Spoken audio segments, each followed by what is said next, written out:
Après l'adoption de la loi de finances pour l'exercice du budget de l'État exercice 2025, il est ressorti dans l'article 23 qu'il y aura une retenue de 2% à la source sur la prestation des vacataires dans les établissements d'enseignement.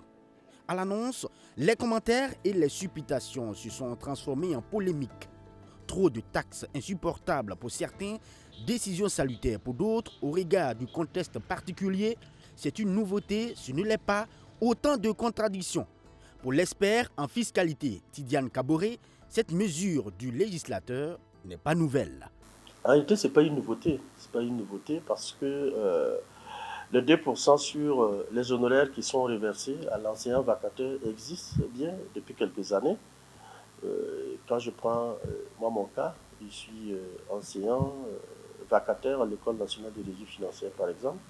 Dans mon contrat de vacation, il est bien mentionné effectivement la retenue de 2%. Ces 2% ne datent pas de cette loi de finances qui vient d'être adoptée. Et ce n'est pas une nouveauté. Voilà, donc il faut bien le préciser aux téléspectateurs. Les 2% retenus à la source concernent aussi la main-d'œuvre occasionnelle des personnes physiques non salariées accomplissant une prestation manuelle rémunérée à temps, à la tâche ou à la pièce. Il s'agit par exemple des entreprises qui font décharger des marchandises, des camions par des individus ou encore des sociétés qui font creuser des fossés pour la fibre optique, les caniveaux et autres. Autre précision importante, il s'agit des 10% de retenue à la source à raison de vacation du corps médical. Ici par contre, c'est une nouveauté. Il y avait beaucoup d'interprétations à ce sujet. Voilà. Vous savez bien qu'il y a des médecins qui prestent en fait pour des cliniques, voilà, et qui ne sont pas, par exemple, des salariés ou des fonctionnaires de l'État. Voilà. Comme voilà, il intervient de façon indépendante, voilà, il faut effectivement appliquer un taux de 10%, puisque d'ailleurs ce taux est aligné sur ce que les fonctionnaires titulaires font comme activité à titre accessoire. Donc moi qui vous parle, si je me lève aujourd'hui pour aller faire une formation en fiscalité par exemple, voilà qui est mon domaine, ça dit je le fais à titre accessoire au-delà de ma qualité de fonctionnaire. Donc en ce moment, ce n'est pas une vacation, on va prendre 2%, mais c'est une prestation que je suis en train de donner.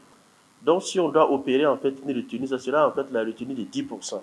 Cette loi vient en clair formaliser et supprimer toute autre forme d'interprétation quand certaines formations sanitaires privées évoquaient la question des 25% qu'elles s'acquittaient par faute de numéro d'identifiant financier unique, précise encore Tidiane Kaboré. Sur le cas des 18% retenus sur la TVA et qui suscite aussi des incompréhensions chez certains en raison de la réduction de 10%, il ne faut pas vite se réjouir. Les 10% concernent des secteurs d'activité bien précis.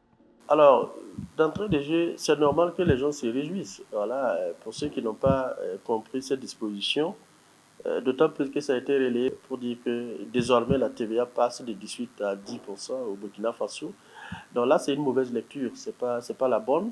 Les 18% demeurent en fait le droit commun et les exceptions, si on peut s'exprimer ainsi, les exceptions de 10% vont concerner uniquement la restauration, l'hôtellerie, comment on appelle ça, les transports aériens nationaux. Il faut ajouter national parce que le transport aérien international était déjà exonéré de TVA au fait.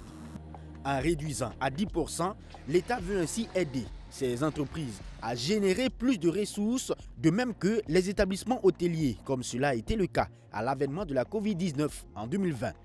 En parlant encore de retenue, mais cette fois salutaire, enfin cela dépend, 5% sera retranché sur les sommes versées aux entités publiques et parapubliques et aux autres personnes morales qui ne réalisent pas habituellement des activités lucratives.